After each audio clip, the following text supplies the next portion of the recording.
Good afternoon, and welcome to the Center for Strategic International Studies. I'm Steve Morrison. I'm a Senior Vice President here, and I direct our global health work.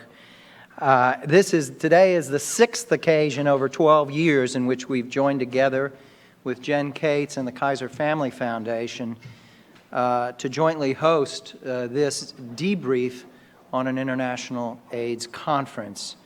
Proud to do that. We've found year in, year out, when we've done these, that it's very strong interest. Thank you all for coming. We're going to work to hear from you. Many of you who are here were present in Durban, or many of you tracked and followed closely what happened. A warm welcome also to our audience online and the audience tuning into C-SPAN. Special thanks to colleagues from CSIS, Jordan and Sarah Allender were together with me in Durban. Special thanks to them. Special thanks to Lily Dattilo, who here in Washington was tracking the responses in the media carefully and took charge getting us organized today, along with Joe. We're here. We have to begin with a special heartfelt congratulations to the three leaders who we will be hearing from momentarily: Chris Beyrer, Deborah Birx, and Jennifer Cates, and to the other people I'll mention momentarily who were so responsible for the success at Durban. Chris, Deborah, Jennifer all brought science, rigor, human compassion, commitment, and pragmatism to the table in Durban. All had dramatic and lasting impacts, and all are inspiring leaders to whom we owe a great debt. Their influence over time is so substantial, and we're so fortunate to have them in that role, playing that leadership role. Professor Chris Beyrer, he's the immediate past president of the IAS. I think he stepped down around 5:30 p.m. on Friday afternoon, whatever date that was, July 22nd. So he's clean and free now, but and he's also, in his routine job, he's the Desmond Tutu Professor of Public Health and Human Rights at the Johns Hopkins University Bloomberg School of Public Health. He partnered at Durban with South African co-chair Olive Shizana. Chris brought extraordinary grace, wit, and savvy in organizing this. On opening night, many of you may have seen the duet that he did with Olive Shizana, his appeal to unity of purpose across the multiple populations and communities that matter so much on HIV/AIDS, but who oftentimes operate in somewhat exclusion from one another. It was an appeal for unity across sexual identity, for an end to homophobia. It was an appeal for unity across gender, across racial lines, across economic class. It was a powerful, genuine, timely, and much-needed stroke, and it was quintessentially Chris.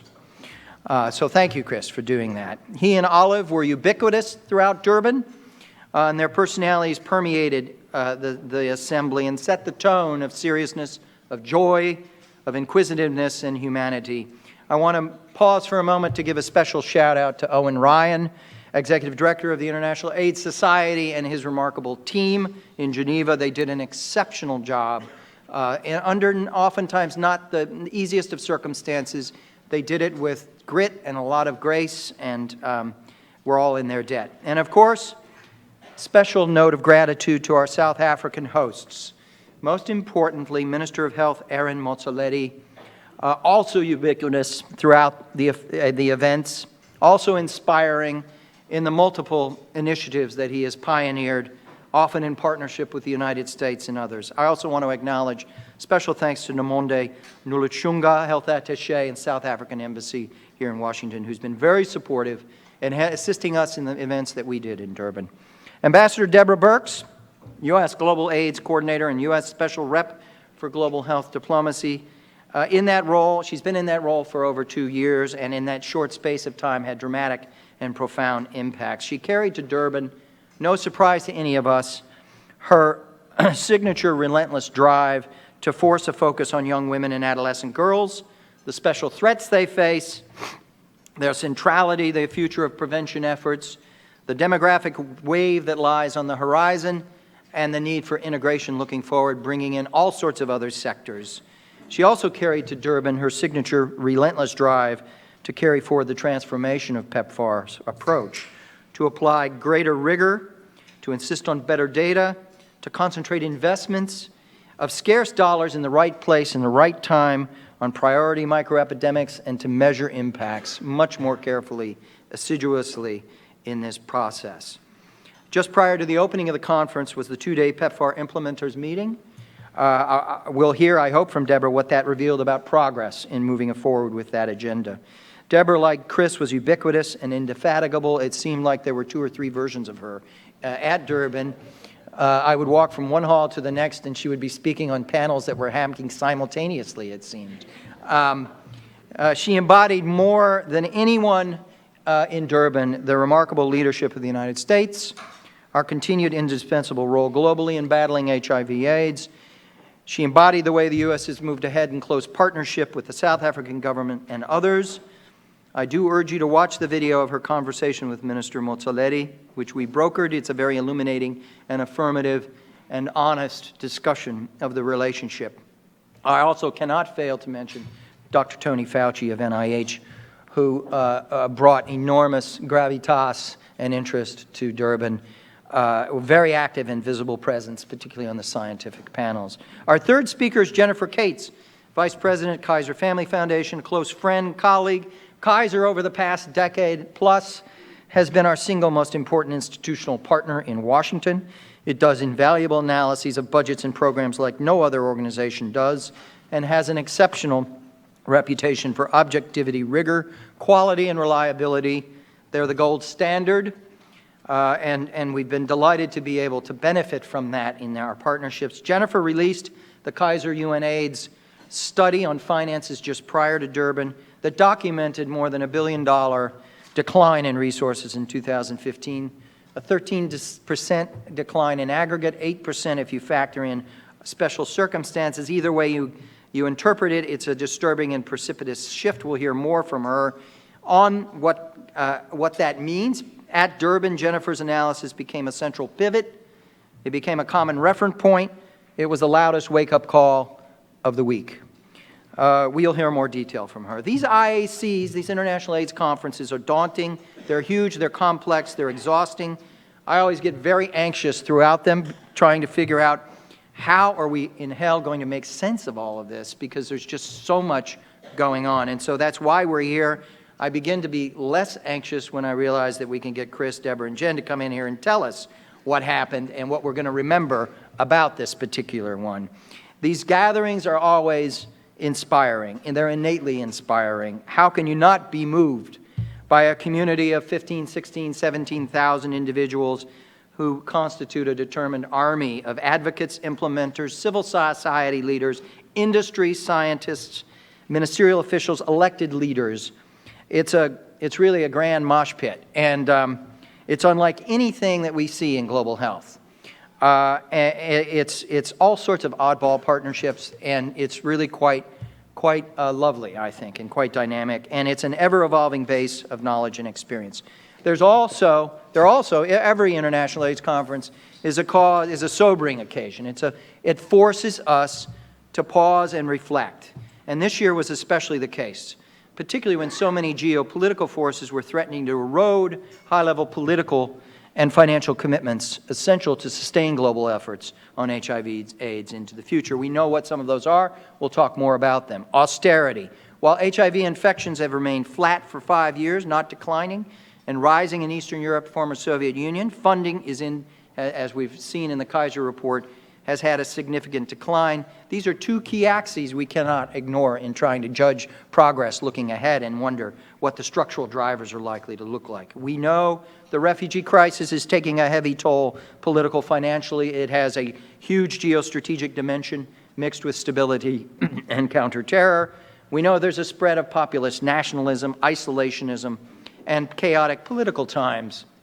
And that turbulence threatens the consensus, particularly in Europe and North America, around HIV/AIDS. We here in the United States, of course, face the prospect of a Republican Party in disarray, and frankly, we cannot afford for purposes of HIV/AIDS and global leadership, we cannot afford a damaged or incoherent Republican Party.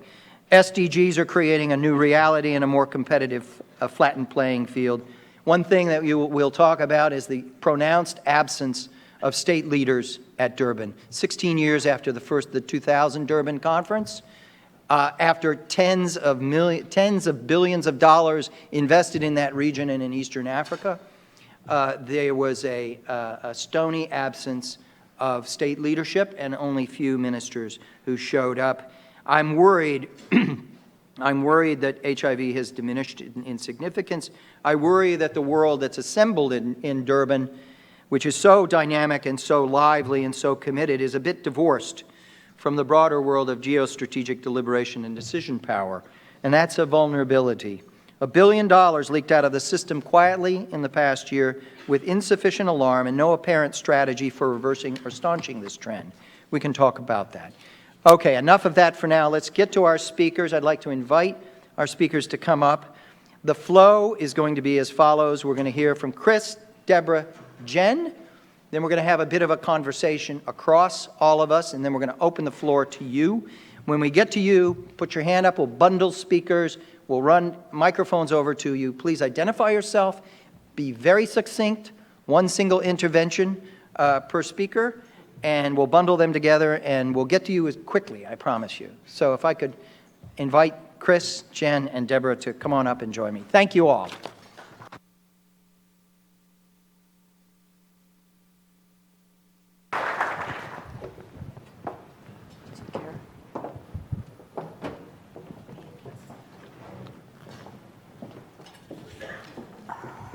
I don't know how many of you were with us at Kaiser after Melbourne 2 years ago, when Deborah, Chris, Jennifer, and I were on the stage at Kaiser talking about the outcomes of Melbourne. And Chris led off, and it was a tour de force. 8 minutes, 9 minutes. He didn't take a breath in that entire period, and he illuminated every corner of the conference. So we've asked him to reenact an update. So Chris, the floor is yours. Thank you.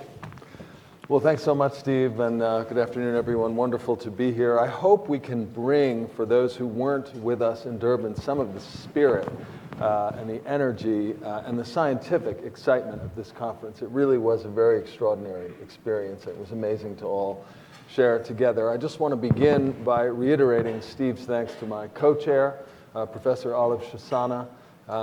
You can't really put on a show this big and this size without a trusted, solid partner in country, and she also happens to be an outstanding scientist, a social scientist, and we are now foxhole friends. We've been in the trenches. I don't want to go through all the thanks. There are so many. I have to, of course, acknowledge the South African government and South African people for hosting us and being so splendidly welcoming. I'll get to other thank yous as I go through. But what I really want to do for you is go through the scientific highlights of AIDS 2016. And let me just say, it's often said, that this is a global convening and it's more of a political event or a social event. There's a huge amount of science, and it's really very critical. So a couple of things to say. The most competitive scientific meeting we've ever had, a little under 4% of abstracts accepted for oral presentation, so that's extraordinarily competitive. First time ever that the majority of first author abstracts were led by women, and of the 735 or so presenters, the majority women. So really a very important change. 37% or so of the accepted abstract lead authors were Africans. That's also very important. 15,180 participants, not including the Global Village. If you add that in, about 18,000 people participated on site from over 150 countries. And interestingly, in order of the countries, was South Africans first, the US second, then Zimbabwe, Kenya, and the UK. So an enormous African representation, and that is because we tripled the scholarship size for this conference. We knew that we were going to have to offer an enormous number of scholarships to get Africans able to participate, and we're pretty proud of that. And we, of course, want to thank everybody who contributed scholarships. There were 16 pre-conferences, including the PEPFAR implementation meeting that Debbie alluded to. TB 2016, enormously successful.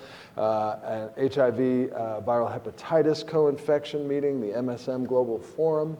And so really an enormous number of pre-conferences. And I think out of the conference, if I can say one real message emerged, it has to be that it is too soon to declare victory. We are not done yet with global AIDS or tuberculosis. We understand that we have an enormous number of scientific, political, economic challenges ahead to achieve this goal that we all want, to end AIDS as a public health threat. I think there is also a consensus that it, in fact, is doable, but that we really have to be realistic about the obstacles ahead of us. And what I'm most encouraged about, and what I want to share with you right now, is the fact that there's so much science that is helping to address those obstacles. So we break the science down, for better or for worse, into 5 tracks. And those are basic science, clinical, epidemiology and prevention, a big track that includes economics, law, policy, and human rights, and then implementation science, which is track E. And that actually now is the largest of where we get abstracts from. And a lot of that is because, of course, the PEPFAR meeting, we worked closely with Ambassador Birx such that it was a pre-meeting where people were co-registered. That brought a huge amount of the implementation science that's underway to the conference. So track A, basic science, I think what we really are learning more about than anything is 2 issues, cure and vaccines. So in terms of the HIV cure, in a way, the good news is we now have a clearer understanding of what the fundamental challenge is. And that challenge is the latent reservoir of HIV in the tissues. We still don't really understand that reservoir. We need biomarkers to be able to tease it out and understand it, but we understand that that is the problem. And for a wonderful review of where cure science is, Debbie Persaud, who was the pediatrician at Hopkins who did the Mississippi baby work, gave an absolutely brilliant plenary on cure, focusing on the pediatric aspects of cure. If you have time, that 20 minutes will give you your cure briefing. I will only say that this also was the first time that we had a clinical trial on cure. This was the first attempt to really try and use this approach you've probably heard of, shock and kill, where you try and get the virus out of the reservoirs and then hit it with high dose and high intensity antiviral therapy. 100% of patients relapsed as soon as the antiviral therapy was stopped. It did not work, but nevertheless, that's how science is. We learn from our mistakes. We have a long way to go on cure, but there is a lot of work and excitement.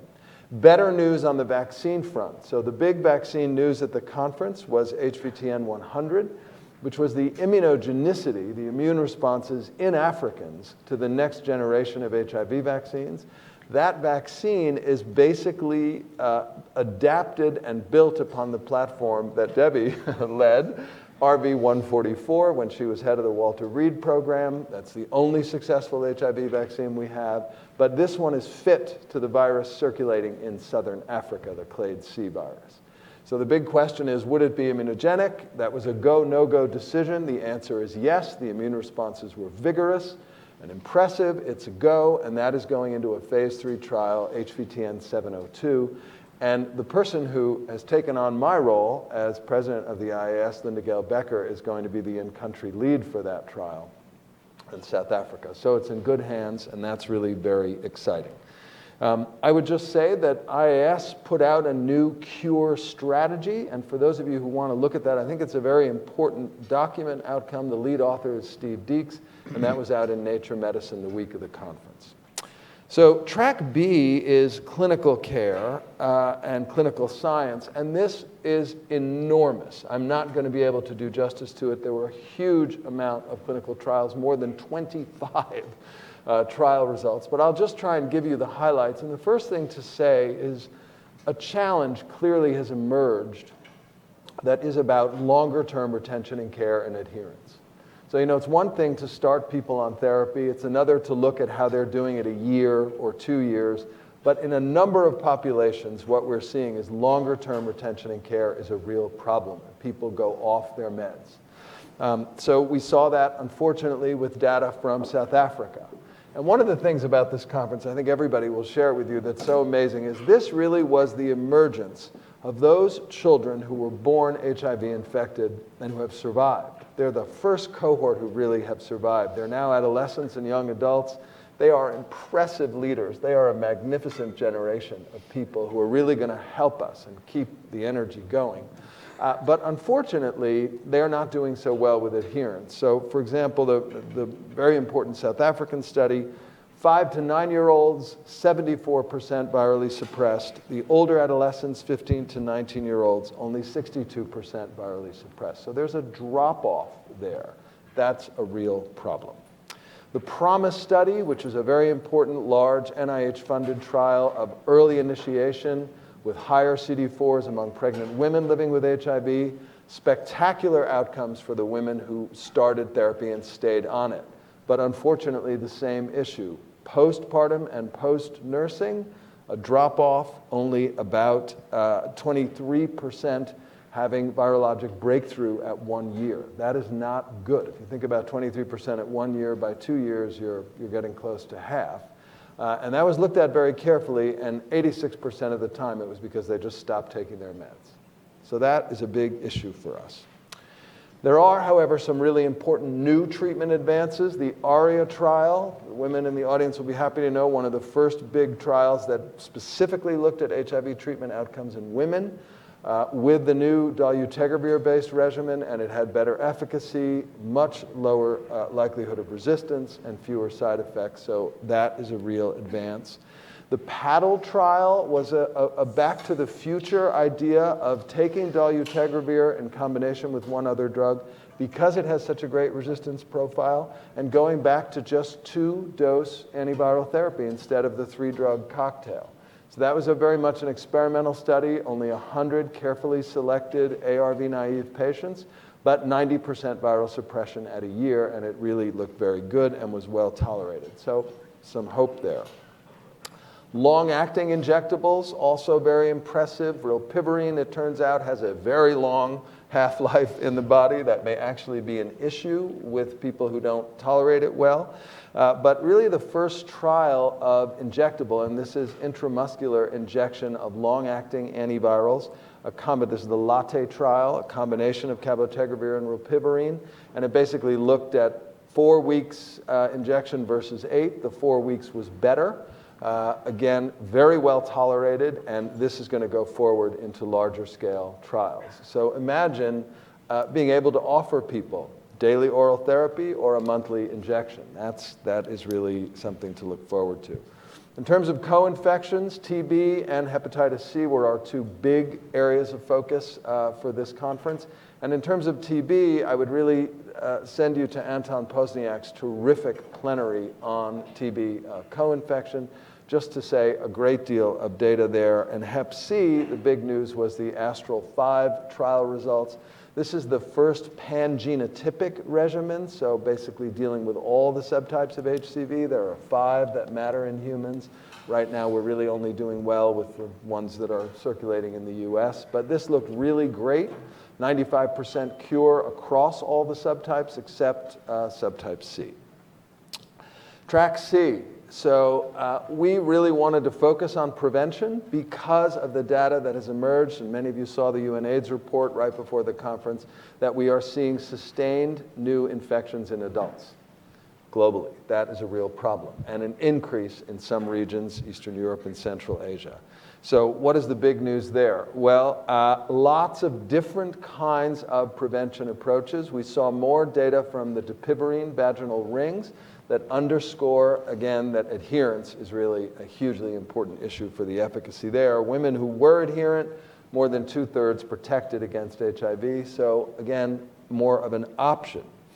Good news from HPTN 069. This was a PrEP trial in women looking at maraviroc instead of tenofovir. All the PrEP studies now are either tenofovir alone or in combination. This is another drug, very favorable looking and happily well tolerated, safe, and no new infections in women over the course of that study. There was a very large trial in a key population. This was the Sapphire trial from Zimbabwe, almost 3,000 women sex workers. Unfortunately, the design was a community randomized design that was going to see a difference in offering services to sex workers. It didn't show a difference, but in both arms, what they showed very clearly is that sex workers living with HIV will accept treatment if it's provided in a friendly and supportive environment, and they're also interested in PrEP, and PrEP uptake was very good. So that's encouraging. There was data on PrEP in a very important population, which is adolescent men who have sex with men. This is 15 to 17-year-old boys in the US. Sybil Hosek's data, ATN13. Very high incidence in that population, 6% per year, just frighteningly high. And it was interesting that adherence was very much associated with kids being concerned that others, if they saw their PrEP, would think that they had HIV and were on drugs. But the good news is it was safe, it was well tolerated, and no evidence of increasing sexual risks or increasing STIs. They were high and they stayed high, but still. We had the first data on PrEP prescribing in the US from Gilead. Now 60 to 70,000 Americans are on PrEP, pre-exposure prophylaxis, so that is really very encouraging. 4 states account for 85% of those prescriptions. That's California, Texas, Florida, and New York. Somewhat of a surprise, and a majority of relatively older and predominantly white population. So not necessarily addressing where we're most concerned about the epidemic. Good news there is that there was a terrific HPTN study on PrEP uptake and use by African American men who have sex with men. That's 073.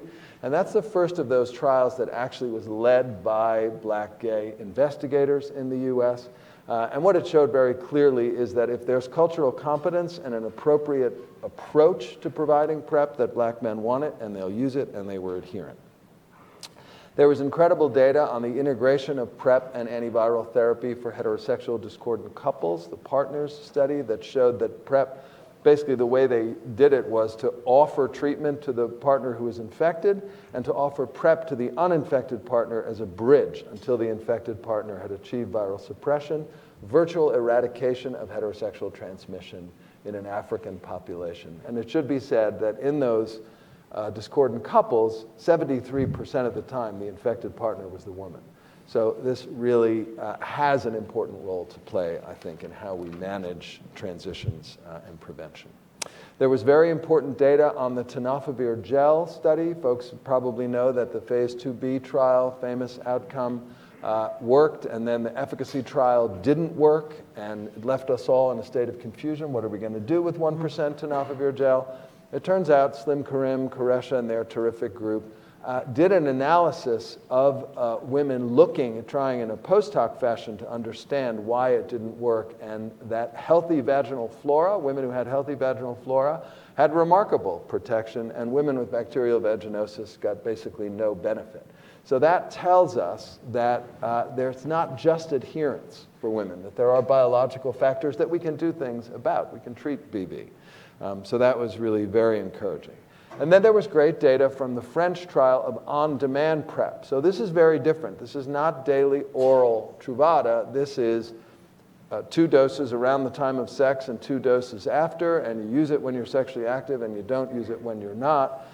In the trial, it showed very good efficacy, but this was the first open-label data. So now everybody knows it worked, and everybody who wants to be on it is on it, and it was spectacular efficacy.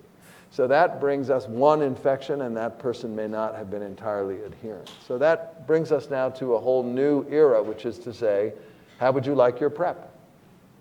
Intermittent, daily, so that's a new question for us.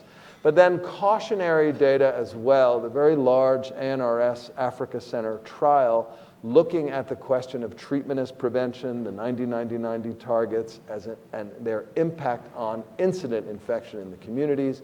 And the outcome, unfortunately, there was it's hard to reach the 90-90 targets. They didn't do that well with men. This is a recurring theme of getting men into care. They did do very well with the people who were on treatment, and they did not have an impact on incidence at all. So that is a cautionary note, and we're just going to have to pay attention to that.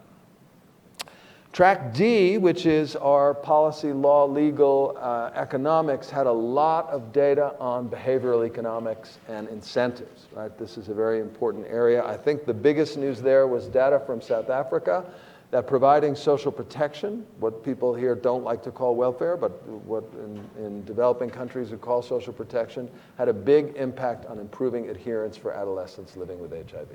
That is really a very important finding. There was the announcement of the PEPFAR Elton John fund for LGBT populations. That's a critically important step forward going there. There was the presentation of the Johns Hopkins Lancet Commission on Drug Policy and the implications of drug policy reform that Michelle Kazapskin and Adiba Kamarulzaman led, which was terrific. There was data from the first really successful methadone rollout in Kenya. Because Kenya, Tanzania, East Africa has now an injection drug use epidemic, PEPFAR has been in the lead in supporting those programs, which is absolutely great. HPTN 075 showed that you can enroll a cohort of African men who have sex with men successfully and safely, so that was a real advance. And then there was a great presentation on New York City's plan to fast track the end of AIDS. And then finally, Track E, you all still breathing? Implementation science, very important area and a huge one. And you know, I've said repeatedly that we have big problems with engaging men in care. So we had a great piece of science, the first results of the SEARCH trial. This is from Kenya and Uganda. It's led by Moses Kamya and Diane Havlier from UCSF. They reached the 90-90-90 targets in a huge population, the East African population. And they got great engagement, almost equal engagement of men and women in care. And how did they do it? By providing other services to men in convenient work hour related times that actually work for men, and providing screening for hypertension and diabetes, non-stigmatized diseases that men actually care about. Caprisa, again, Slim and Quresha, Abdul Karim, showed very importantly in a study looking at transmission dynamics in KwaZulu-Natal, where the conference was, the most affected region in the world, that there's about an 8-year age gap in sexual mixing between adolescent girls and older men. And there's a huge gap in those men in their 20s and 30s getting tested and getting linked into care. So this is a challenge for all of us. It's a big issue for Dreams. If we can't do better with that age group of men, we're not going to make real advances. But there was great data on linkage for health in Swaziland, the Link for Health program. There's a lot of information on self-testing. Self-testing, getting out of the clinic, now rolling out. So great outcomes in Zambia with high acceptability, doubling the regular HIV testing rate in gay men in Australia with self-testing. There's a lot of data on social media, very encouraging social media platform engaging MSM in India in HIV testing and care. And a lot of science emerging on differentiated models of care, right? So trying to get out of the model that everybody has to come every month and sit in a clinic all day and get their meds. Unforgettable photo of an African rural woman standing in front of her hut with a sign saying, "Simplify the way I get ARVs, I am tired of walking." And I think those are really marching orders for all of us. Finally, I want to say something about a real change that's happening in the field, and that relates to PEPFAR. And we're deeply grateful for Ambassador Birx's engagement and for having so many of the PEPFAR leaders there. But what's really changed here is that PEPFAR has always been a key implementer, and it's always played a pivotal role in access. But with the focus on data, and with the focus on evaluating the outcomes and using data to drive decisions, PEPFAR is now becoming a change agent. And that is a huge difference. And that really means that we're going to be able to have 1 minute remaining and I'm done. It's amazing. We're going to be able to take this incredible science and use it to really sharpen and focus and tailor the response. And in an era of what we thought was flat funding, but now with the Kaiser report may actually be declining funding, that's critical. You can't waste a dollar. We've got to focus, and the way to focus is using all of this science to drive a better evidence-based approach. And by the way, that also supports a human rights approach, because you're actually providing services to the people who need the most. That includes key populations. That was a fundamental goal of Durban, was getting key populations on the African agenda. I'll leave it to others to say whether we succeeded or failed, but we certainly tried. Thank you. Thanks, Chris. That was amazing. Very impressive tour d'horizon. Thank you. Deborah, Ambassador Birx. Thank you, Chris. That was amazing. And Jen and I are smart enough to say, yeah, have him go first. That sounds like a great idea. Really, the IAS for this meeting, Owen and Chris, really worked with us. And I'm just going to give 3 personal reflections, which I think kind of reflects my take home from the meeting. Up front, they really worked with us to ensure that our individuals who work for the US government all around the world had an opportunity to share in this experience, to really learn from each other and from others. And for the first time, we were able to get almost 300 plus US government people working on PEPFAR to the meeting by having the dual meeting, which was a lot of work for them because all of us were in their space for all the days preceding the conference. And so there was a lot of trust there to let everybody in, but I think it really created that space for us to really share in that global community. And for many, remember most of our staff, over 85% of our staff, are host country nationals in country, working for the US Embassy, but real change agents in those countries. And it's really quite extraordinary to see them, have them there, to see them in the hallway and see them as part of this. But we started from the very beginning of the opening ceremony. I think it was really there was a lot of subtle messages that Chris and Olive were getting across to us. And the one subtle message that I really took home is they had 4 brilliant, accomplished women singers that were all soloists in their own right, all independent soloists who came together to sing together, allowing each other to lead while they sang backup. And isn't that what we all should be doing? And so really looking at that through the whole conference, when should we be the ones singing in the lead, and when should we be supporting each other and singing backup? And I think that's really been quite extraordinary and talks about the HIV epidemic from the beginning. All right, my second reflection is we spent a lot of time creating a US government booth, which really shows that all of the US government was willing to come together with one voice and one message. And the message we had in the US government booth was one, yes, of US government leadership and how important that was, both at the presidential level, the Secretary of State level, the Secretary of HHS level, but it also had the timeline that we created since 1981, showing that in different colors. So green was scientific breakthroughs, red was advocacy, and the blue was the political leadership. And showing that all of those sections together is what has created our success to date. And really understanding that those 3 components, advocacy, science, political leadership, is the real core of the HIV/AIDS response, which is very different from many other diseases. And I think that's what's celebrated at IAS with the Global Village. And it was a real privilege to spend almost as much time in the Global Village as in the main conference, because there was a lot happening in the Global Village.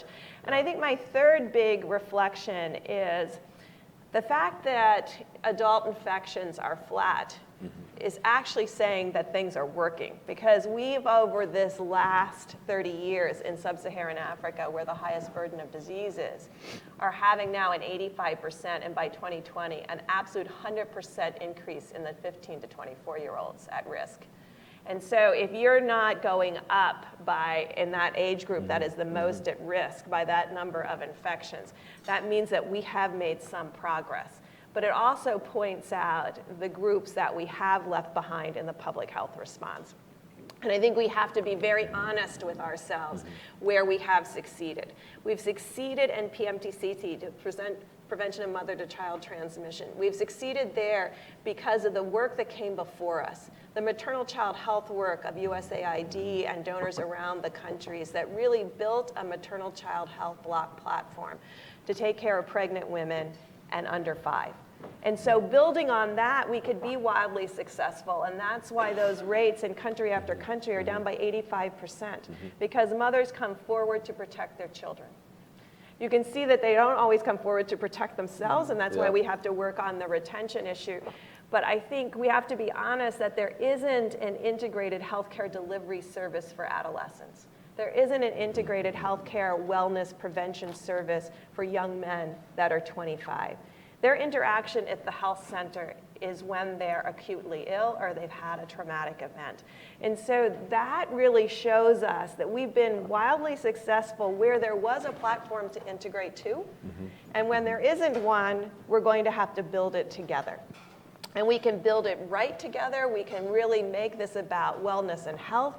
And we can make living with HIV something you thrive with, and preventing HIV something we all do together. And I'm really proud of the work that Chip Lyons and others have done in the program that was announced about Start Free, Stay Free, and AIDS Free. Because it's that stay free piece in the middle where we've had the least success, whether you're a key population or you're a young woman. And so I think the work that came out on self-testing, the realization of men, and I just want to take 1 second to applaud Ambassador Gooseby for starting these 3 combination trials, because he started 3 combination prevention trials at the same time ARS was starting theirs. And we really, there was a time, and they're expensive, and there was a time when I looked at this dollar figure and said, oh gosh, okay, well, if we're going to do them, we're going to have to do them really, really right. And we've been working with the investigators for all of these years to make sure that they were finding men, because in every one of those trials, that was a gap. And now from Salim and Karim's data, and I'll stop here, that data is quite exciting for 2 reasons. Koresha and Salim Karim have been sharing the information with us of who's been infecting who. And I think that's the other thing that's so extraordinary about AIDS researchers. Sharing with us long before things are published or talked about. And that's how we created the age ban for circumcision and said we have to find 15 to 29-year-old boys and young men, get them circumcised so they don't get infected. And we have to launch DREAMS for 10 to 24-year-old young women, determined, resilient, empowered, AIDS-free, mentored, and safe young women to really deal with the issue that he had and he showed so clearly. And then we have to find the 25 to 35-year-old young men. And I think that's what the combination prevention studies, who all are doing it a little bit differently, from Diane Havalier through Search It is Brilliant, to the Botswana project, to the Zambia, South Africa project. And I'm glad that those still are going, because we'll have an answer of what it looks like when you actually try to reach everyone in the community, even though they may not be in the community at that minute. I can tell you, men are never in the community when we're in the community. We go household to household to household. They are nowhere to be found. And they don't want to be tested in the household with everybody around, even if it's a semi-private situation. And so this is really pointed out where we have failed as implementers. And I think that's the exciting thing about being able to use data. I've always told the staff, you can get around a lot of confidence interval problems when you have 1 million participants.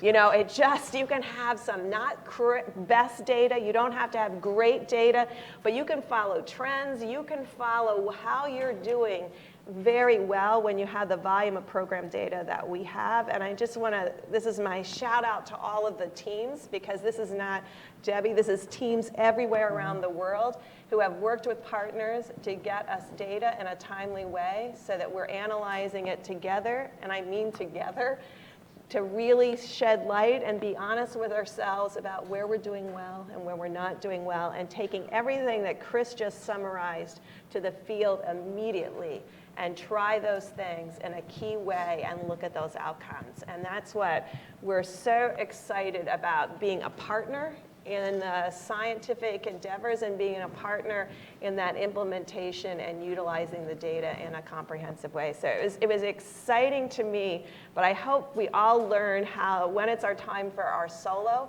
and when we sing back up for each other, because then I think we impact child marriage, we impact first pregnancies, we impact HIV for young women, and we have educated, thriving, non-pregnant, non-married young women that can have a successful life. So this is really how we can come together in the future. Thank you. Thank you, Deborah.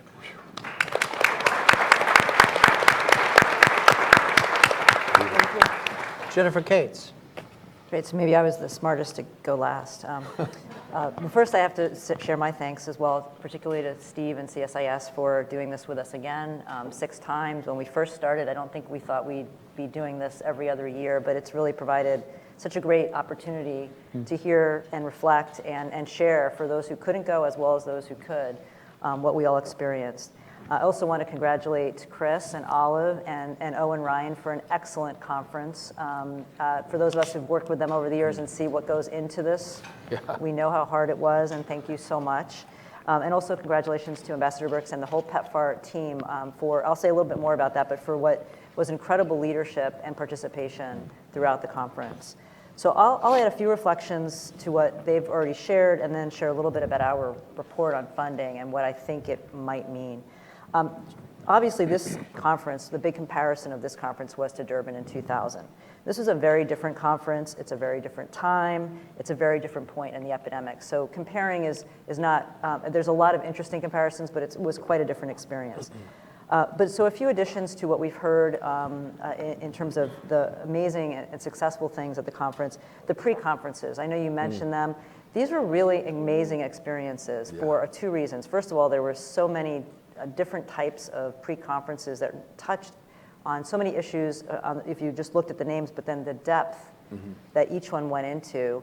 And the one thing that I think was quite different and unique this time that I hope continues is they were part of the fabric of the conference. Yes.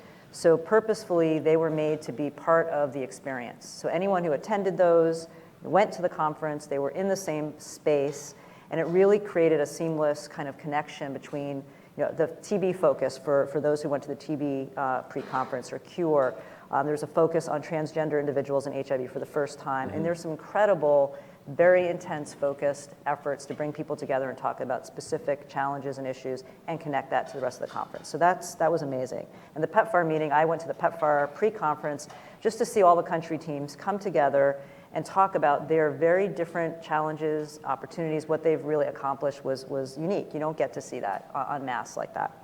The really important science that we've heard, Chris, I'm not going to repeat any of it. Chris was the expert there. There was incredible civil society engagement. That is true at all these conferences. It was true here. It was really great to see. There was a real emphasis on the role that stigma plays in challenging our efforts on HIV. There was a lot of focus by many speakers on key populations, particularly LGBT populations that might not expect to see such a strong emphasis. It was there, at least in the speeches, in the talks, in the sessions. Very, very strong. The PEPFAR role, I just want to say a couple things about that. PEPFAR was ubiquitous in the sense of being an incredible leader and participant at the same time. Maybe it's your point about being the soloist and the backup at the same time. PEPFAR, Ambassador Birx and her team did that very well throughout. And one thing that I went to a lot of PEPFAR sessions, but the Dreams Innovation Challenge Fund announced the announcement of the recipients of the awards of that. Just to be there and know that those individuals and teams who got the awards just found out that day or maybe even that moment and came up. A few of them were able to come up and share what they were going to do and what won, what they proposed, and that actually was awarded. And the excitement that they expressed, mostly young African women, talking about what this meant to be able to go back to their communities and try something different to reach young women was really powerful. So thank you for doing that there and choosing the conference to do it. And the last thing in terms of just noticeable things to me were there were a lot of new participants. Yeah. A lot of people I met had never been to an AIDS conference, so it was a completely new experience for them, and that was exciting. That made me feel really good. Yeah. I actually had the opportunity, organized in part by PEPFAR, to meet with several congressional staff who were there, which was also terrific. The congressional staff came, and one out of all of them had been to another conference. So there were new staff engagement from the Hill of people who really wanted to be there and were there the whole week. So those were all incredibly positive things. So now at the same time, sorry about this, I have to just, with a little distance, have a little bit more of a cynical or murky perspective on the future. And this picks up on something Steve said, which I do feel like there was this veneer around the conference of the larger global discussion or uncertainty in the world that's going on that was just there and sort of loomed out as we were all meeting, and what to make of it. And I don't think any of us really know, but it was the sort of weight of the global state of affairs was heavy that I haven't felt at some of these conferences before. And this brings me to our report that we released and what the pathway forward is. So this is a report we've been doing for more than a decade in partnership with UNAIDS. We collect data directly from donor governments on their spending on HIV. And we go directly to donors because it's the best way really to get the most comprehensive data and also to work with them. And so there's no surprises to donors. It's not really trying to expose anybody about their funding, but to say, what are you spending? Well, we work with them, we try to analyze it with them, and we've been doing this for a long time, and we've had blips over time. We did not expect to find what we found this year, which was, as Steve mentioned, $1 billion less provided in 2015 for HIV in low and middle income countries than in 2014, 13% drop. Now, there were many reasons for this, and some of the reasons are not necessarily problematic, right? So, and some are. So on the more problematic side or challenging side, maybe it's not even problematic, it's just the reality, the dollar appreciated significantly. Why does that matter? Well, when the dollar appreciates, the currencies of other donors go down. So a donor may be giving the same amount they gave the year before, even more, but because everything's expressed in dollars, and that's how the global economy is, we talk about these things, it made it look artificially lower. So we looked at that. We said, okay, well, how much did that explain it? It explained some of it. It did not explain most of it. So that was one reason. The other thing that occurred that was sort of a unique situation for the US government is, and this really is about using the data and using the information to do the right thing. And I don't want to speak for PEPFAR, but we did talk with them a lot about this. There was less made available by the US government in 2015 compared to 2014. About 400 or 500 million less. Well, why was that? That money is there. That money was reprogrammed to be focused on dreams, to be focused on voluntary medical circumcision, and to take money from some places where there was overfunding and put it where it needs to be. It takes a little bit of time to do that for any government. So the US amount is actually going to be there in 2016. We expect to see it. So it wasn't an actual decrease, it was a delay. So we said, okay, what if we take that out? When you take that out, it's still an 8% decline. And so we looked, and basically most governments, most of the European donors in particular, declined in their currencies of origin, as well as when you account for, and even more so when you adjust for in US dollars. And what was more, I think, of a disturbing trend is that we've been tracking this over time, and we've seen them decline over time. It's just that in the past, the US government has been able to make up that difference. So this was a real decline, no matter how you looked at it, even accounting for all of these factors, most governments went down. And why is this? We didn't do a survey to ask everyone what happened, but there are some general lessons or observations that we made and that I think others have made too.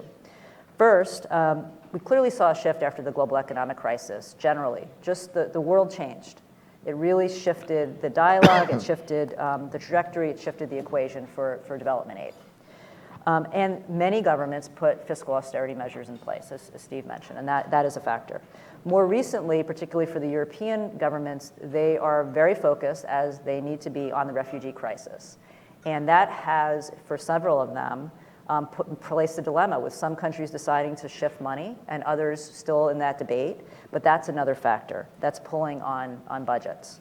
And another factor that just emerged, of course, is Brexit. Nobody really knows what that's going to mean.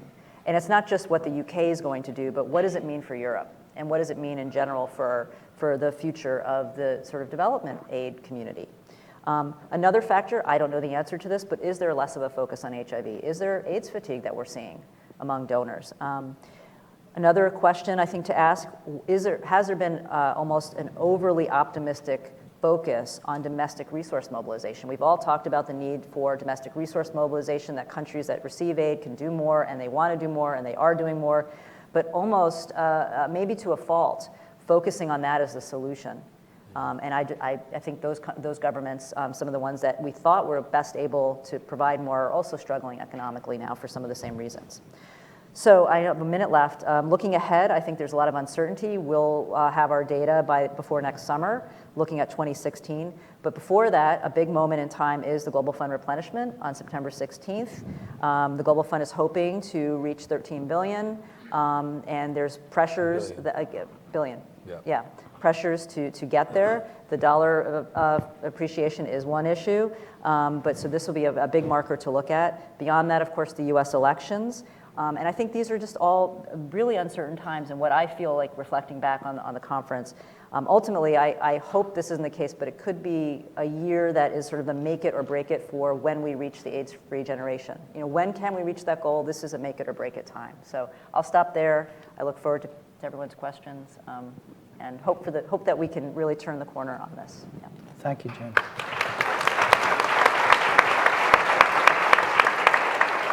Well, you've hinted at some of the things that we need to concentrate on. We've got the Global Fund replenishment. I mean, it does seem like coming out of this that for the next year or two, we need a rethink on what kind of high-level political strategy are we going to pursue. The U.S. is the dominant player today. 2/3 of the dollars are U.S. dollars. That's a dangerous position for us to be in. We need to get past an EU in disarray and the UK exiting and losing their capacity to influence and keep the EU to their commitments. We're in our own transition. We've got UN agencies, multiple UN agencies and US leadership positions turning over in this next period. That can be both dangerous, but also an opportunity to sort of make the case. And I would add to Jennifer's notion around have people become complacent. I think also we have a confusing set of messages to the American public. I mean, I think part of it is what we're telling people they should think. And that complacency, some of that complacency is around a bit too much hubris around the success that lies immediately or soon around the corner.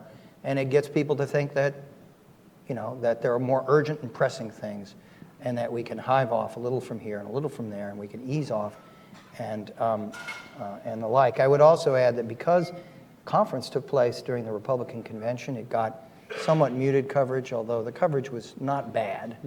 Not bad, but it might have been more, there might have been more of the broadcast media attention if it had been timed somewhat differently, but that's just the way things are. But maybe you could all say a bit about, you know, if you're thinking aloud now about what is the strategy that's going to try to renew high-level political interest among state leadership in this, renew budgetary commitments, but also get people on record acknowledging this, which seems to be one of the big missing pieces as we head towards Amsterdam. My fear is that we're in a very turbulent and transition year, and then we get through that, and there may continue to be likely considerable turbulence and transition of new governments and new leaders, and we might get to Amsterdam and have another major setback, a continued absence of high-level political leadership interest in this. What can we do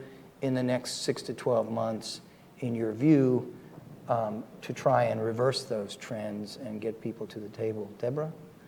I think two things. One is the work that we have been doing with the Global Fund has resulted in none of the US government programs now in TB, HIV, or malaria can be successful without an enormously successful Global Fund replenishment. And what do I mean by that? We have spent the last 2 years deduplicating every single thing to make sure that every dollar has the maximum impact. Because of this issue with the currencies, a lot of the real dollars in country were less. And so Mark and I have really worked country by country, site by site. And one of the reasons we mapped every single PEPFAR site down to the site level, thousands of sites, every single place, is to really make clear where we are dependent on the Global Fund, where we are, which is 100% in most of our sites.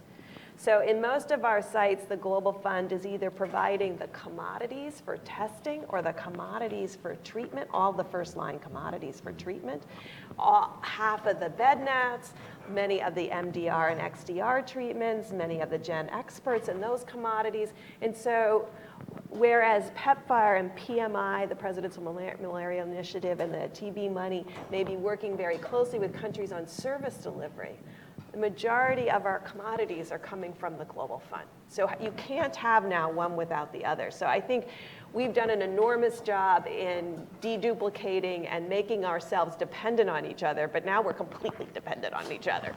And so I think that's really an important thing for the American people and the American Congress to understand, but also every single donor, so that they understand that when they invest in the Global Fund, they're investing in the ability to leverage the 65% of the U.S. Investment that we're all making collectively to end these 3 pandemics.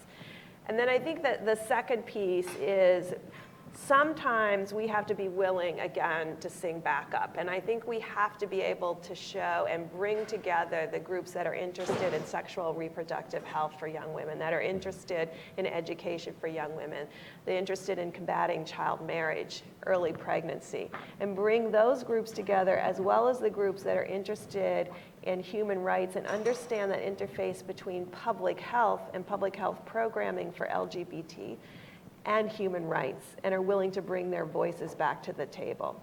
Because we have to have a larger tent to carry this message, and then we have to be able to use each other's indicators.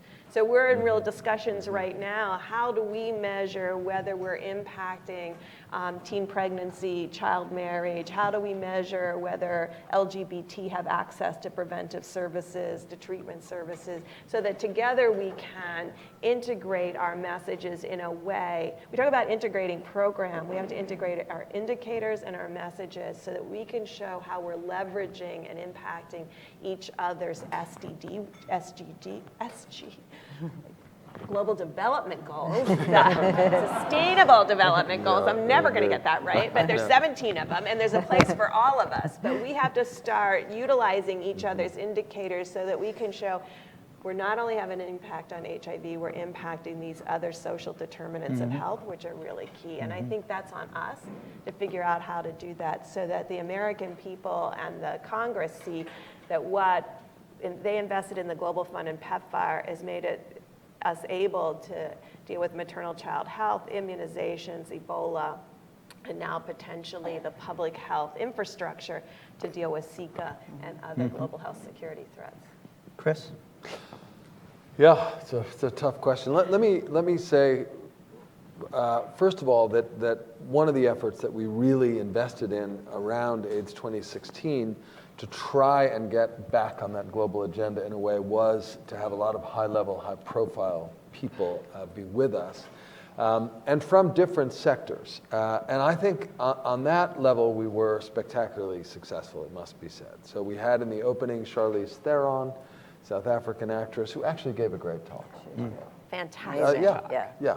Fantastic talk. Bill Gates was very important for the people within the foundation working on HIV to maintain his interest. Obviously, that private sector support is huge for many of particularly the research agenda, many of the things we need to do. He came, he was very engaged. We had an extraordinary moment where Elton John and his husband David Furnish were there, and they announced this new initiative with PEPFAR for LGBT people. But then in his session, he essentially handed on the advocacy torch to Prince Harry. And Prince Harry, who is from the UK, by the way, a country that we absolutely need to stay. I mean, when you look at the actual global donor base, the second after us is the UK. They are a critical partner in this. So his engagement around AIDS and connecting it to his mother's legacy, very important for us. I think we had, for the first time really ever, Ban Ki-moon, UN Secretary General, outgoing, but nevertheless, he came, he was very engaged. Having those kinds of folks be there and participate with us really does help. And I will tell you that on the opening of the conference, the single biggest news item was Charlize Theron. Not my prep science. I don't know why that is, but what are you going to do? So I think that from that perspective, we were successful. And a lot of that has to do with people's commitment to Africa and how engaged they were. Also, the legacy of Durban, I think, was meaningful to people. And this enormous sense of the urgency around the epidemic continuing. My own view in terms of the Global Fund replenishment, I think it's absolutely right that is essential, and we're very heartened that it's happening in Canada and that Justin Trudeau seems to be a new leader who is committed and engaged. That's great, and there are a number, I think, of other donors who are stepping up. I do think that one of our goals was to change and nuance the messaging around the likelihood of success and the urgency of this moment. There had been, I think, an overemphasis on basically, we've won the fight. Well, we haven't won the fight. We have achieved an incredible understanding now of what we need to do. And we have an amazing number of scientific tools in place, and we have community support to do it. But it is very much a make it or break it moment. And that message needs to be out there, that we have not won this fight yet, and it's much too early to back away. And I think we succeeded in changing that messaging. I do think that here at home, we don't need to rely on others. I think we need to be very blunt in the appeals to the Clinton campaign, to the Democratic and Republican leadership. There needs to be some kind of reformulation coming out of Durban of what's the problem we're facing here in the next 2 years. Yes. And an appeal, a fairly concrete appeal as to what they should do. I agree with you that having Bill Gates there was absolutely invaluable. Having Charlene Thorlese there, Prince Harry, all those people can be brought in. I think there needs to be a Europe strategy, obviously, and one that gets African leaders reignited in speaking, because in the absence of them speaking, it's really hard to make the case. Yeah. It's really hard to make the case in the midst of the refugee crisis, right? And half of the refugees that are coming into Europe are emanating from broken African states. Yeah. And they're coming across under the worst and most cruel circumstances and dangerous circumstances. So that's dominating a lot of this. On the American front, Jen, you guys have been very carefully tracking opinion in the United States. Maybe you could say a few words about how do you, when you look out on the American opinion environment and think about, okay, we're in the midst of this unprecedented turbulence, we're not sure where it's going to conclude, but on these issues, where does that sit? Yeah, so we've been tracking U.S. public opinion on HIV, on global health for many years, and I'd say in general, and there's a lot more nuance in our reports, but in general, the public is supportive of U.S. engagement in the world. And we saw that just a few months ago, despite sort of the political rhetorics. A few months ago, that was still the case. We're still going to be polling on this, so we'll report back if that changes. That was still there. The public seems to get that our role in the world on global health, on HIV matters. It's morally important. And that's a driver for them. But we have seen two things I want to flag. One is less attention to HIV among the public. They don't see it as a big problem anymore. They don't see it in the news very much. That's one trend we've observed. We've also observed a growing partisan divide on some of the support. So there's still general support, but when you start to look by party identification or ideology, we see there's always been differences, but we see those differences starting to grow more. Maybe not a surprise, but those just say to me that the larger climate is spilling into the support for global health and HIV. And also this issue that we've all brought up around waning attention. People aren't seeing it in the news. People are hearing mixed messages around, are we successful or are we not? What do we need? And we see that, I think, a little bit in public support. I wanted to say one thing about, you asked what needs to happen. Just a couple of thoughts. I agree that the messaging has been really tough. And when I think back on it, if you think about it this way, the first 15 years of the epidemic, there was really no hope, right? There just wasn't anything that worked. for the most part. I'm exaggerating to make this point. And it wasn't until around 96, where there was something that people could hold on to, and it wasn't until 2000 where there began to be a change globally that the epidemic in Africa had to be a priority. So for the first half of this epidemic, there was very little to hope for, and then we all of a sudden were in a different place, and I think there's a tendency to grasp onto that and talk about it and hold on to it because it's so important. But I don't know the best way to maybe we need to retell the story a little bit. Not change it, but retell it, and the dramatic story that there is to tell. I don't think we've done it recently in the way that people need to hear it. And the other thing is there's so many factors that have made HIV, the response to HIV what it is and how unique it is, but one of the single factor that's so different is civil society and AIDS activists. I mean, that really is the bottom line, what makes this epidemic different than every other, and I think that's what we need to see. I mean, that's really going to help change the mood, the trajectory. The importance is the engagement of AIDS activists. Let's open to the floor and take, say, 4 early interventions. We've got 2 hands here. Dean, right over in the corner there. And we're going to bundle together, so hold off while please identify yourself and then. Hi, my name is Anna Forbes. I'm an independent consultant based here in D.C. I wondered if you could just talk a bit more about the significance of the Abdul Karim data looking at bacterial vaginosis and its effect in heightening HIV risk. We certainly know from U.S. data that there's a correlation between bacterial vaginosis and the economic status of given populations of women, especially among Black women in the U.S. So doesn't this suggest that improving the economic status and vaginal health among women has a direct might have a direct knock-on effect on reducing HIV risk? Thank you. And then we have up front here, Dean. And then Peter. Yes, thank you for a very illuminating. Marista? Excuse me.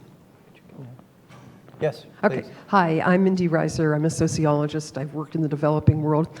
A question about the role of some of the UN agencies. The UN Population Fund does a lot of work with reproductive health and maternal health. How are they playing in? Say a little bit more about WHO. Ban Ki-moon was there, that's great. What about the role of the World Bank and the man who's head of it being a physician? What impact has that made? Peter? Thanks, Steve, and thanks for bringing this panel together. It's a real public service to all of us to have this opportunity, and thanks to all the panelists for the great work that you do. A question specifically for Ambassador Birx, but I'd be interested in anybody's response. Incredibly impressive gains in PEPFAR, in treatment, and in circumcision. Deb, you've impressed upon me first by you about the population growth that's already been mentioned today, that half the population growth by 2050 will be in Africa, and the population of Africa will double in that time. So given the great success of PEPFAR with the focus on targets and on data and that rigorous implementation, has there been any discussion or feasibility of bringing reproductive health, you mentioned this, but even more close to PEPFAR in terms of that rigor and focus on data? It seems like such a great challenge and such a great successful model with PEPFAR. Thank you. Right here. There'll be another opportunity. We'll get to a second round. We'll take a 4th one, and then we'll come back, hear from our speakers, and then do another round. Yes, please. Hi, Jill Gay, What Works Association. My question is, what indicators is PEPFAR using around gender and HIV? Are you using the indicators around gender norms, gender-based violence, age and sex disaggregation? How are those playing out? And with the decline that Jen talked about with the importance of civil society, yet all the groups that I talked to in Durban from civil society are seeing their funding either go down or evaporate. Jen, particularly, would you comment on that? Okay. So, Deb, why don't we come to you first? Several of those were directed to you, and then Chris and Jen. So let me integrate them because I think they really have a common thread on the 4 questions. So Part of the DREAMS work that we're doing is dealing with what you just described, the social determinants of health, and meeting the young girl where she is. Now, what does that mean we have to have done?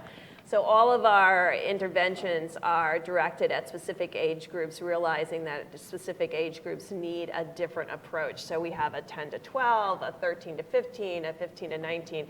And then for those of you at our PEPFAR implementing partners, I apologize, but then again, of course, I don't apologize that we are collecting everything by age and sex and disaggregated so that we really understand who we're reaching and who we're not reaching, because it does point out precisely how Chris started. We're not reaching the 25 to 35-year-old men who unknowingly are transmitting to the younger women. And I mean unknowingly as they have no idea what their serostatus is. So when you take SLIM's data and you project that across the entire global program, and particularly in Africa, 780,000 new infections a year are being driven by that 25-year-old infecting a 15-year-old who grows up to a 20-year-old who affects her partner in a discordant relationship. That's why 73% of the discordant the positives are women, because they got infected by that age group that's not being measured anymore, because now they're 40. So this is exactly why you have to bring in the social determinants of health and really meet women where they are. And the first thing young women say to me, no matter where I am, is I want to know how to not be pregnant. So that's when you really understand that you can't approach a young woman, that's her concern, with saying, well, why aren't you worried about HIV? Which is how I started it. I said, wow, 1 in 4 are infected where you are. I mean, if you've had 4 partners, you've got a high risk. I asked you about how to keep from getting pregnant, because that's what I'm worried about. And I was like, okay, yeah, that's what we have to do then. So we are really working with groups to really make sure that we have all those pieces available to young women. Then you get back to where do you do wellness and prevention for young women, because it isn't in the current healthcare system, which is highly stigmatizing. We have to be honest, young women who try to go to clinics for reproductive health commodities are turned away and told, you should be going to church, not worried about getting pregnant. So we have to understand where we're working and make sure that we're dealing with those cultural issues at the same time. And so all of those pieces and all of our investments that we're making, now this $400 million that was part of this set aside that took us a month to plan and now is going out, it is really critical because it's really about prevention, but it's not about solely prevention messages. It's about meeting the young women at their concern level and addressing those, but addressing them within the framework of dealing with the community and dealing with the family. And panel after panel that was there at IAS kept coming back to, we have to work within the cultural framework. Yes and no. If girls are being trafficked in their communities and a third of them are being raped, we have to be very honest about what's putting young girls at risk and not accept that, just like we haven't accepted gender mutilation as a cultural acceptable way to go forward. We can't accept rape in the community as anything but inappropriate. And so these are the kinds of tough discussions that we have to have, because young girls are essentially being trafficked within their community for many reasons. And we're finding those out within DREAMS. But that's what I was talking about when the tent has to be bigger. Because if we really want to prevent, because we agree with Jen, this is not a given. With the youth wave and the still unrelenting risk to young women and what is putting them at risk and what's putting key populations at risk, this is not a matter of taking the tools and saying they're here, come get them. It's going to be a much more difficult road, and I think that's what we're in together, and that's what we have to have solutions for. And I just want to thank CSIS and others, and particularly Janet Fleischman, who's been out there reality testing everything that we're doing and getting back to us and saying, okay, you said this, I talked to them, they said that, and now we got to fix this, because we really are all in this together, and we have to constructively figure out how to make this better.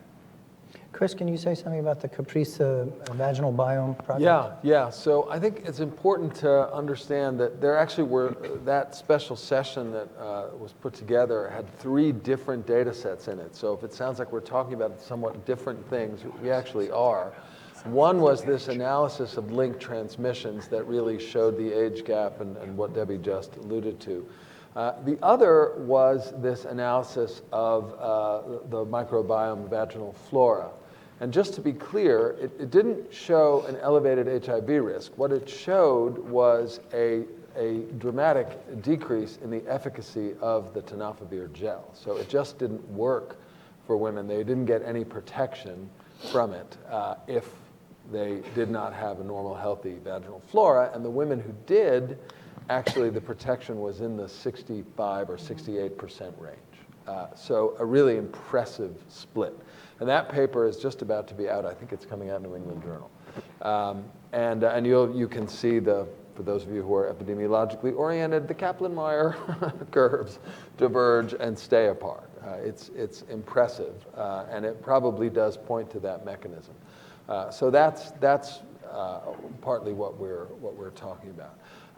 Tenofovir gel, the 1% tenofovir gel as a topical microbicide, I think now remains a tool that we need to understand. The phase 3 trial was disappointing, but this suggests potentially a way forward. And I think that's why it matters. It's still a research tool at this point. I think that to some extent is true with the vaginal rings as well, that we really need to understand a lot more. Thank you. Jen, on civil society? Yeah, so I think Jill asked the question, with funding going down in general and my saying civil society is going to be critical here and always has been, what about funding for civil society? UNAIDS and funders concerned about AIDS and a few others have been looking at this and raising this alarm in a sense that funding for civil society engagement is not there. It's less than it's been. It's not an area that's been invested heavily in. And so how can the global community, get a bigger focus on HIV without a strong civil society? And I think there's a lot of ways to engage civil society. PEPFAR has already done it in a very meaningful way in the last few years by bringing civil society in. But I think in terms of direct support, it's a key issue that came up at the conference. It was raised a lot in Durban, and I think it's just an ongoing one.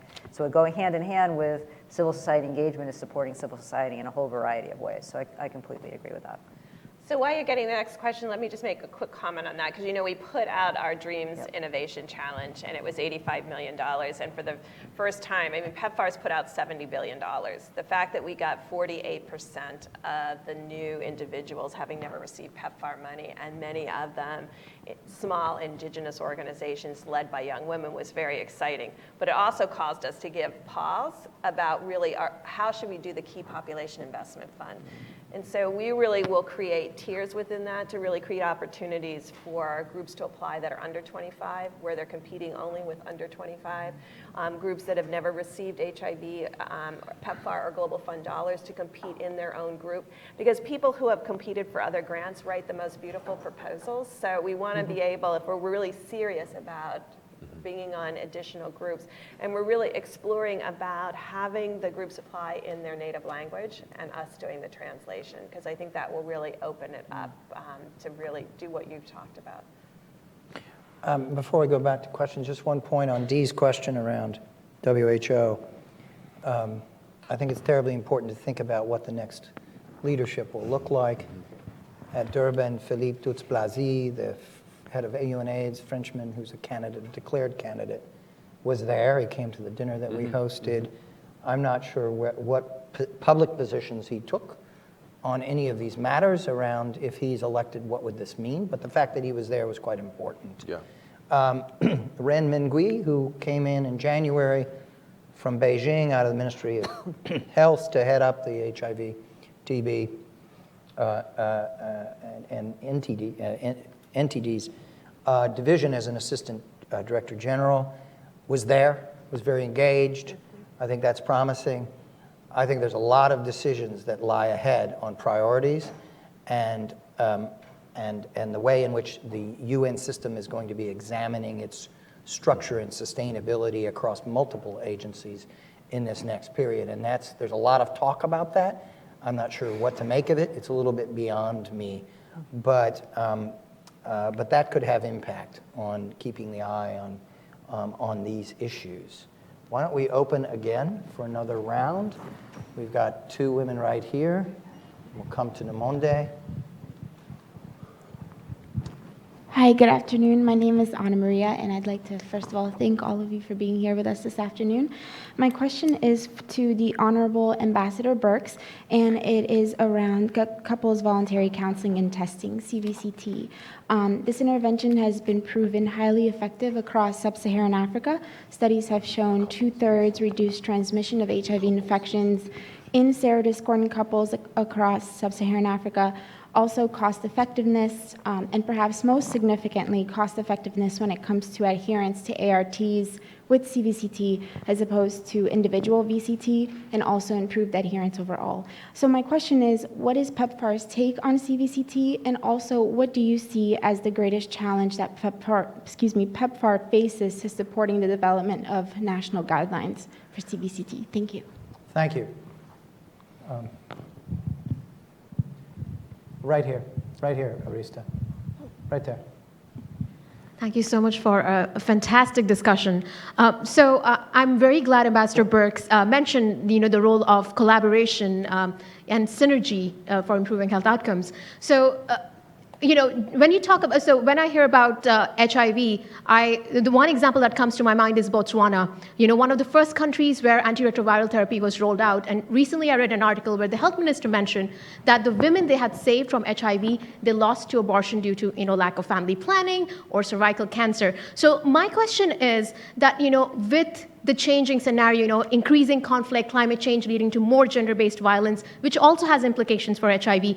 Do you see a future of the HIV community and advocacy to work with health system strengthening and sort of vertical within the horizontal to improve health outcomes, specifically HIV outcomes with health system strengthening? So that's the question I wanted to ask. Thank you. Namonde Nulutungu, Health Attaché, South African Embassy. Thank you, Namonde, for being with us today. Thank you, Stephen. Thanks once again to CSIS for this debriefing session. I'm particularly proud to learn from all of the people who attended the conference that Durban actually delivered on the objectives of the conference, and we're able to learn all of these things from yourselves presenting here. It seems to me that going forward, we need to, as we think about messaging, we need to demystify the science of this disease so that we build confidence in communities about understanding the actual science of this disease. And as we do so, I take the point about not touting too much about successes. At the same time, too, we need to strike the balance that is not going to instigate fear and therefore leads to stigma and so on. So we need to strike that balance. And part of striking that balance is demystifying the science. There's a conference, the one that comes in between these conferences, the Scientific and Pathogenesis Conference. I think if we did a debrief on that conference, the intelligence of science is actually being able to communicate the details of what is coming out of the science. A lot is known now and a lot still needs to be known, the dark spots and so on.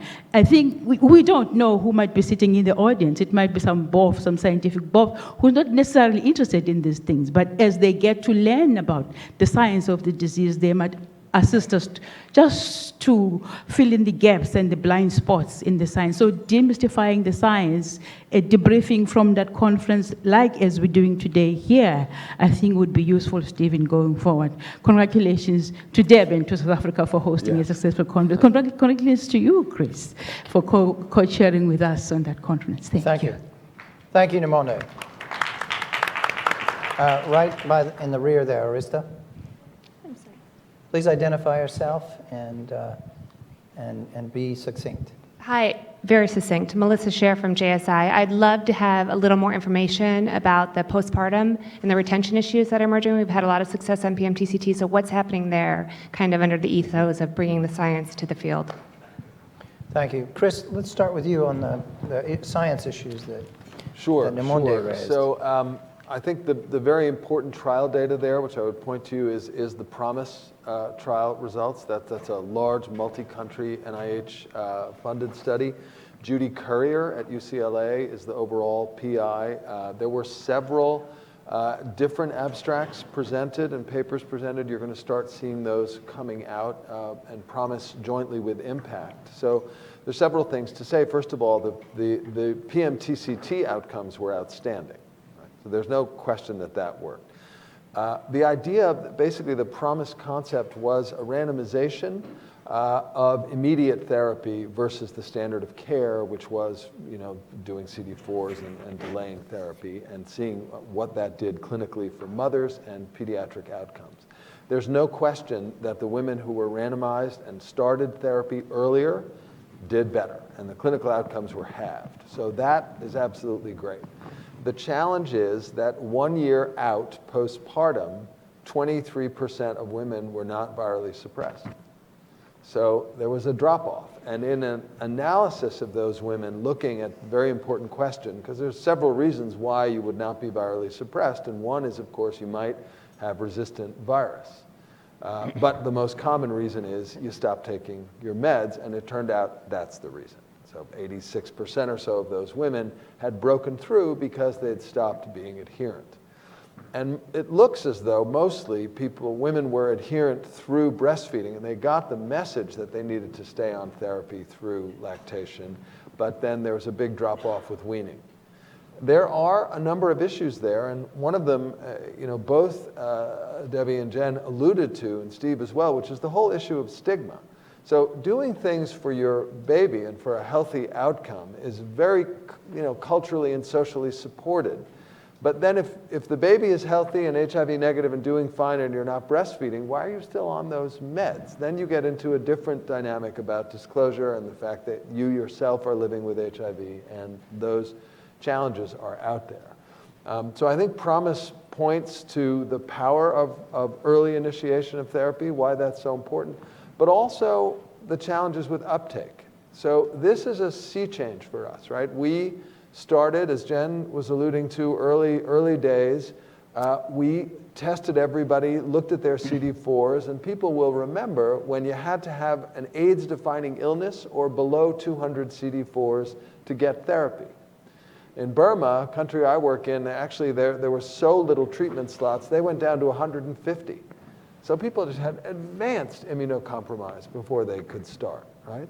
Well, that turns out to be bad medicine, right? So the START data, which were released in Vancouver, early initiation of therapy, getting rid of this whole idea that you have to stage people and saying if you're living with HIV, you should be offered immediate treatment, reduced mortality, the ultimate endpoint that we all care about, and it reduced morbidity, and it reduced malignancies, and it reduced tuberculosis. I mean, it really worked.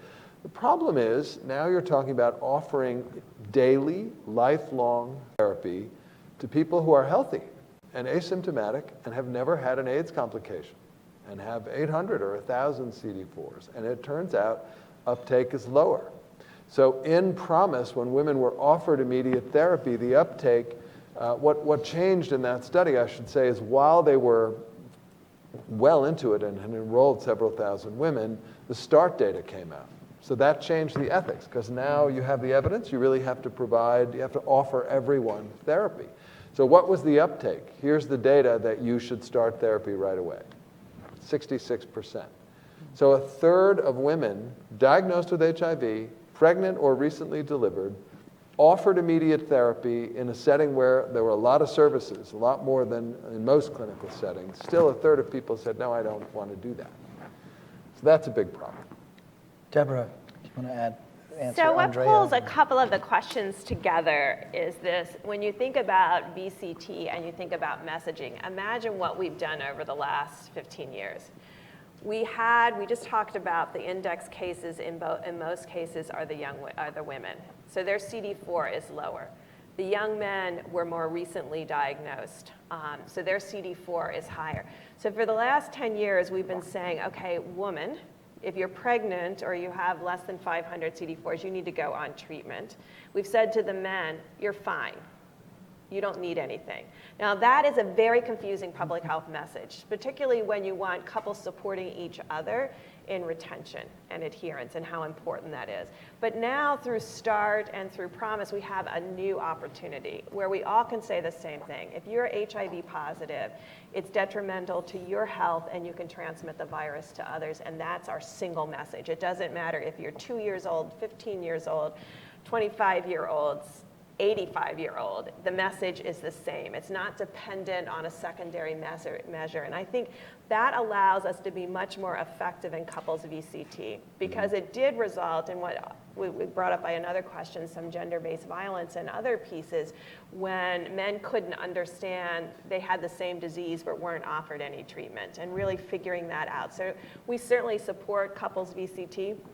We don't want HIV to be stigmatizing to the woman because we haven't found the man, and I think we're working equally hard on trying to find men and getting them engaged. And the one place we know men and women are all the time, or at least every Sunday, is the church. And going back to the churches and saying it's really important for everyone in your congregation to be tested and have access to treatment. So we're going back to the faith-based community and saying, help us tackle this problem of a lot of men being undiagnosed, because we can't start going to every bar or every gathering place or every farming convention to find men. We have to find men in a much more effective way. And thank you for the question from Botswana. So this really gets into how important leadership is. So President Bush obviously started PEPFAR, but then also went on to Pink Ribbon, Red Ribbon for cervical cancer, because we really saw what you saw in Botswana. And so that's been a big investment that PEPFAR has been supporting, is addressing cervical cancer prevention,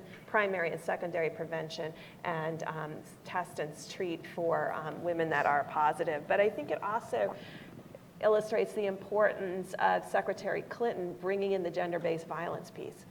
So she started us on these violence against children surveys. I think we only got 2 done while she was still Secretary of State, but we've now done 11. And what's been enormously consistent is that between 25 and 35 young women's first experience with sex is forced rape. And that in their lifetime experience, this is asking 24-year-olds, in their lifetime experience, 40% plus experience sexual violence. So this is an issue that we really have to combat if we're going to end this epidemic. And that's why I keep talking about how we really do need everybody at the table. And thank you for talking about demystifying the disease, because I'm going to call on you now to do one of those global health diplomacy pieces that we talked about, getting Chris there and Olive and others. And let's have this discussion with the diplomatic corps here. About the realities of HIV, so that, and help them write the cables home so that they can get to the foreign ministers and the prime ministers and the ministers of, and let's do that together, because that is on us, and we have a mechanism to do that in that with that other hat. So thank you. That was a perfect question. Thank you. Let's take one more round of questions. We'll come back and then we'll move towards some final thoughts. Right here and right here. Arissa, please. And then David, please identify yourself. So, my name is Arshal. I'm with HHS Office of Global Affairs. My question is focused more on the general decline of donors' support. So, I was kind of piggybacking on the Botswana question, but how is, with the increasing role of the private sector in Africa, in Africa's development, what is the role of the private sector? How was the reception at the conference? What are some of PEPFAR's engagements with private sector, and what are some issues to look for moving forward with engaging the private sector? Thank you. Thank you. And then right behind you there, right, Arista, right there, behind you. There. Thank you. Thank you. Hi, my name is Yvette Gonzalez. I'm with Cardinal Emerging Markets. And my question is, when we look at non-detectable status in a few communities across the world, we now see rising epidemics of syphilis, chlamydia, gonorrhea, and other STIs.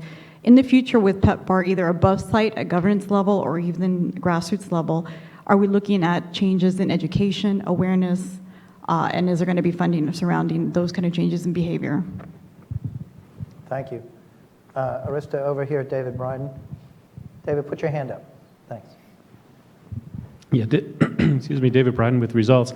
Yeah, Durban was an unforgettable experience, particularly coming back to what Jen was saying about the power of activism on display. Just absolutely extraordinary to see that in motion. And, you know, just one of the things exciting for me was that recurring theme about the enormous risk that people living with HIV are facing because of TB. And Aaron Mutslade, the Minister of Health, coming back to it again and again and again. But I had this experience. I was handing out stickers saying, "Where is my IPT?" Isoniazid preventive therapy. And I would get again and again and again people saying, "What are you talking about?" You know, and this is a really important daily antibiotic to help protect people living with HIV against tuberculosis, on top of ART, of course, which is super, super, super important in itself. What can we do to get more TB literacy and basic familiarity with TB, and where are we in terms of PEPFAR tracking the implementation of IPT? Thank you. Do we have any other hands over on this side of the room, right here? Hi, Krista Johnson from Howard University. I had a question. I wanted to know about traditional health systems and the role that traditional healers played in the conference, but also how that was highlighted. I would have expected, coming out of Durban in particular, that perhaps now would be the time that we would see more of a coming together of the scientific community, Western scientific community, and traditional health systems. So I wonder if there was any movement on that. Could you just hand the microphone over here next to you? And then we'll come back to our speakers. Yes, please. Rob Lovelace, Trade Union Sustainable Development Unit. I take the point about reaching men and would suggest that, or perhaps get a response on the possibilities of expanding HIV prevention in the workplace. Thank you. Let's start with you, Chris. We'll move down the line. Well, just quickly to respond to that, I think Search has a focus on doing that, precisely doing workplace related and trying to get to men where they are. And I think Debbie hit exactly on the issue, you know, that so much of our success was built on the maternal child health platform, which just doesn't speak to men. So that is something that we really, really need, I think, to rework. I would say that the traditional healers have, if they had a voice, mostly it was in the global village and the cultural competency context. They're important allies. I will say that in South Africa, there's a bit of a challenge there because remember that this is a country that went through a long period of denialism and where there was a lot of non-scientific herbal and nutritional remedies put forward that were not remedies. And so it's more of a fraught issue there than in many other settings. We know that they're important cultural allies. We also, you know, you really have to balance that because, you know, beetroot doesn't work and antivirals do. And that's the reality we're dealing with.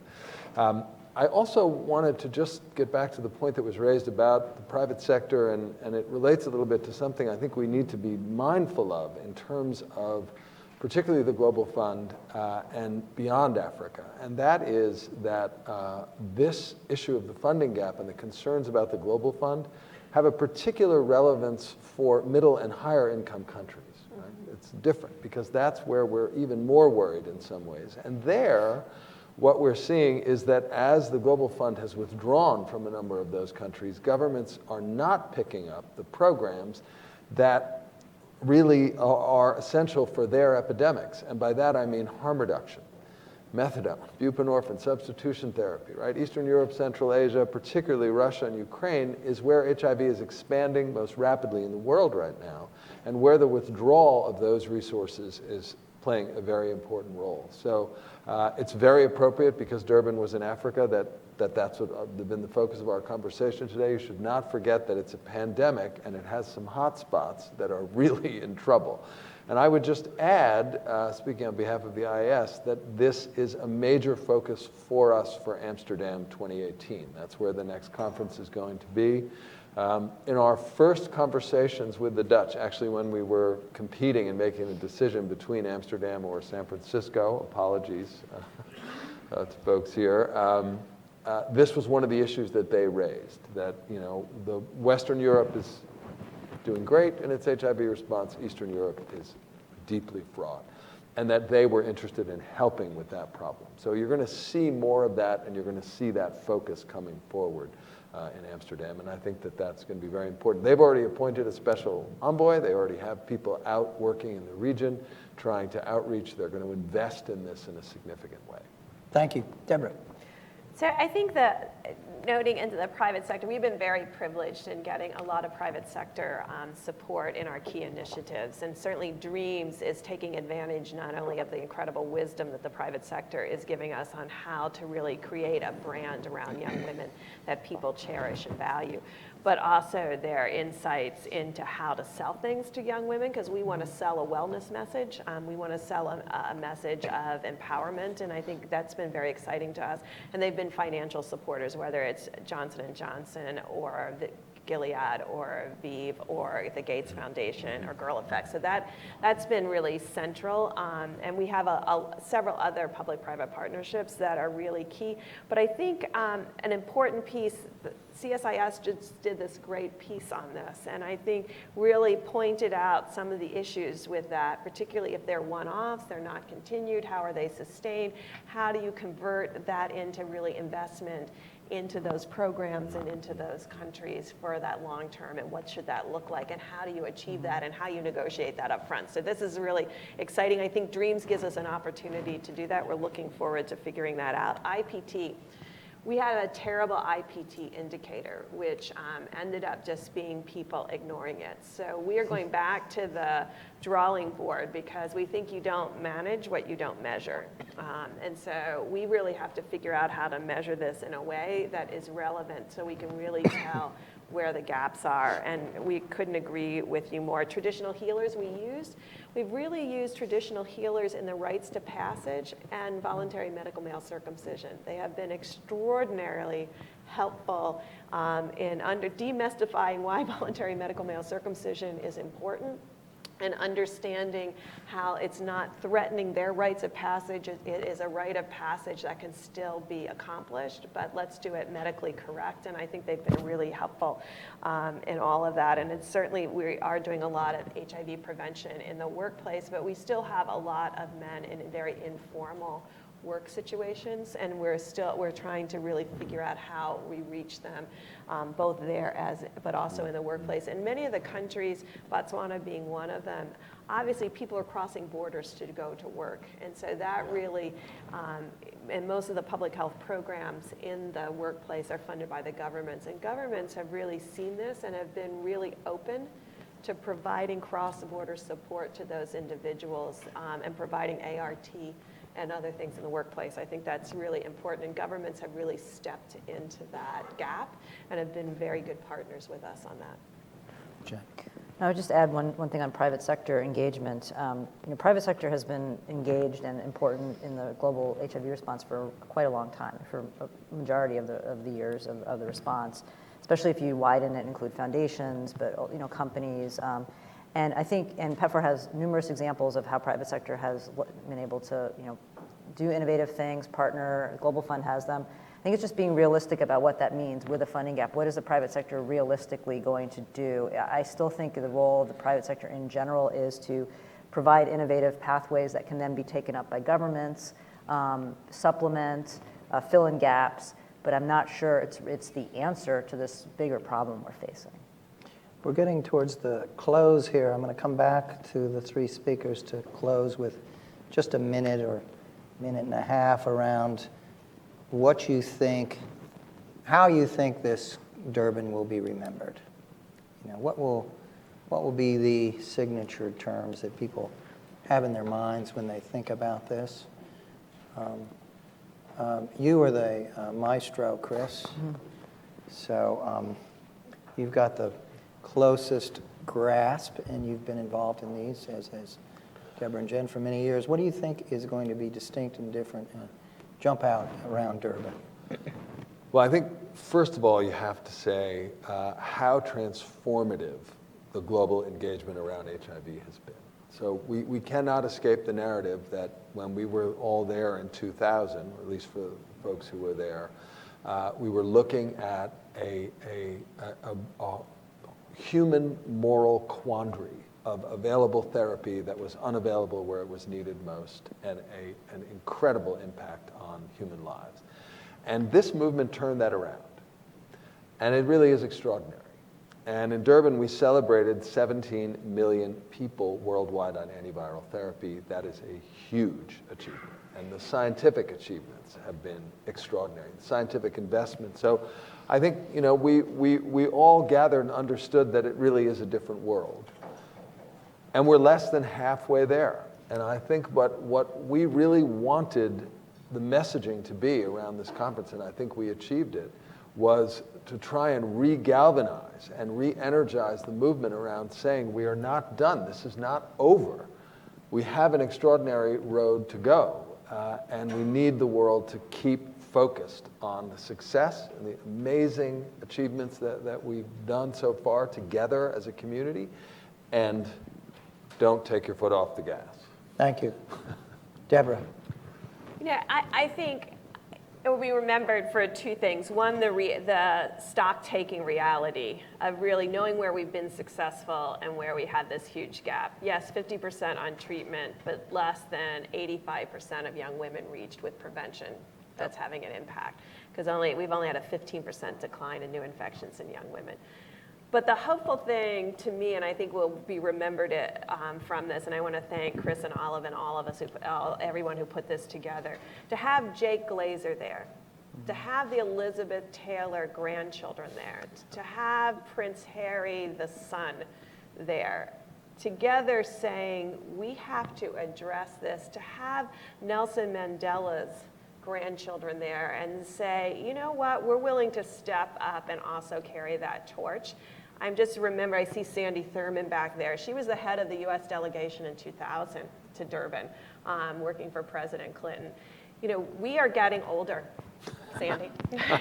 But so it was encouraging to Sandy and I to see the next generation willing to step up, because we're not talking about something that is completed in 5 years. We're talking about something that's going to take us at least 15 years by the model. But that means we still will have 25 million people who will need treatment for the next 50 years. So we're talking about a century to really understand how to end the whole disease. So seeing the next wave and seeing their passion, like their mothers and grandmothers had, it was just it was thrilling to me, because you want that passion carried in the same way. That's why the rest of us get up every day and don't sleep, because we know that this has to be done. And to see the next generation that may have skipped a generation, but close to the next generation, step up and say, we're happy to carry that torch with you, I think gives me great hope that what's possible.